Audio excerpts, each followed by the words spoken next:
Assalamualaikum sahabat yang budiman.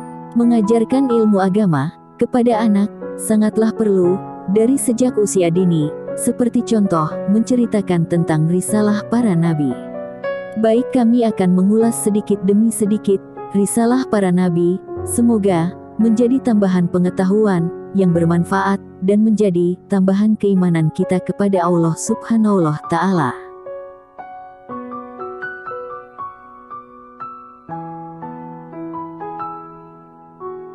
Nabi Adam AS merupakan manusia pertama yang diciptakan Allah.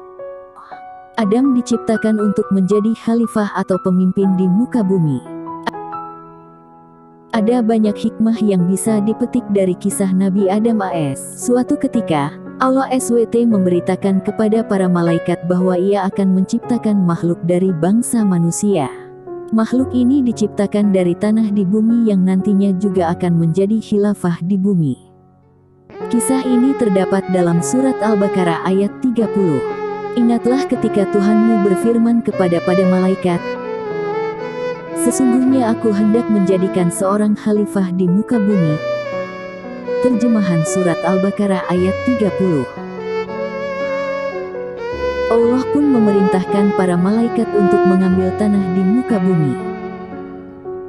Malaikat Israel berhasil menjalankan tugas dari Allah untuk mengambil saripati tanah di bumi. Allah lalu menciptakan manusia sebagai makhluk yang paling sempurna. Manusia diberi akal, tubuh, dan jiwa. Allah melengkapi ciptaan itu dengan meniupkan ruh Nabi Adam. Saat ruh di mulut, Adam bersin sambil mengucapkan, Alhamdulillah, segala puji bagi Allah. Itulah ucapan pertama dari seorang Adam, manusia pertama di saga.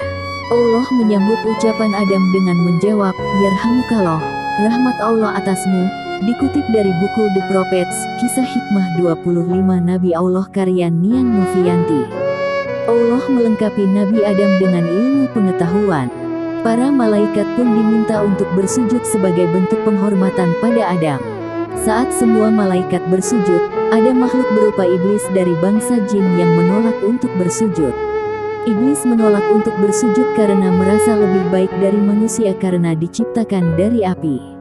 Mendengar jawaban itu, Allah lalu mengutuk iblis dan mengusir mereka dari surga. Nabi Adam pun berdiam dan hidup di surga selama beberapa waktu. Suatu ketika, Adam merasa kesepian, dan Allah pun menciptakan Hawa untuk menemani Adam.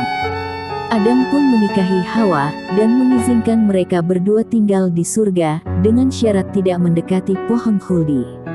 Bertahun-tahun Adam dan Hawa mematuhi aturan itu, hingga setan perlahan terus mencoba merayu mereka dengan tipu daya.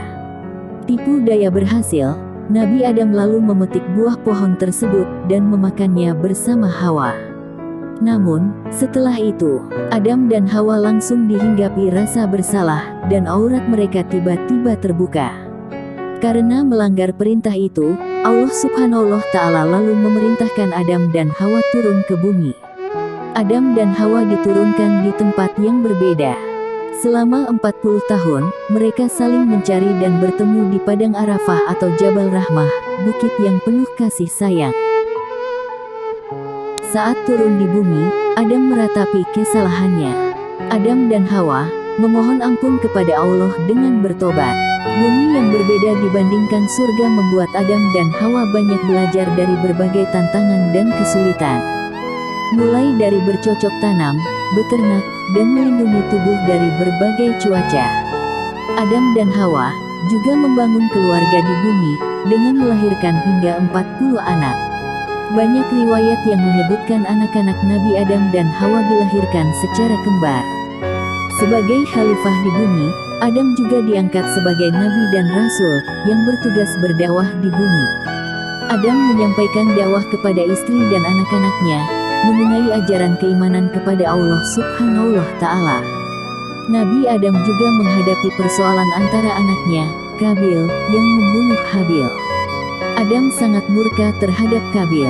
Allah lalu mengaruniai Nabi Adam dengan anak laki-laki yang tidak memiliki saudara kembar, yang diberi nama Syits. Syits merupakan anak yang cerdas dan berakhlak baik. Keturunan Syeds kelak melahirkan Idris. Nabi Adam lalu jatuh sakit saat berusia 960 tahun dan berwasiat kepada Syeds untuk meneruskan dakwah. Malaikat lalu mencabut nyawa Adam, memandikannya, mengafani, menyalatkan, dan menguburkannya. Dari kisah Nabi Adam ini, terdapat sejumlah hikmah yang bisa diambil. Sebagai manusia, sudah selayaknya kita memahami bahwa iblis adalah musuh yang akan terus menggoda hingga membuat manusia sesat. Tugas manusia adalah melawan godaan setan dan beribadah kepada Allah Subhanahu wa Ta'ala. Allah juga selalu menerima tobat setiap hambanya yang bersungguh-sungguh.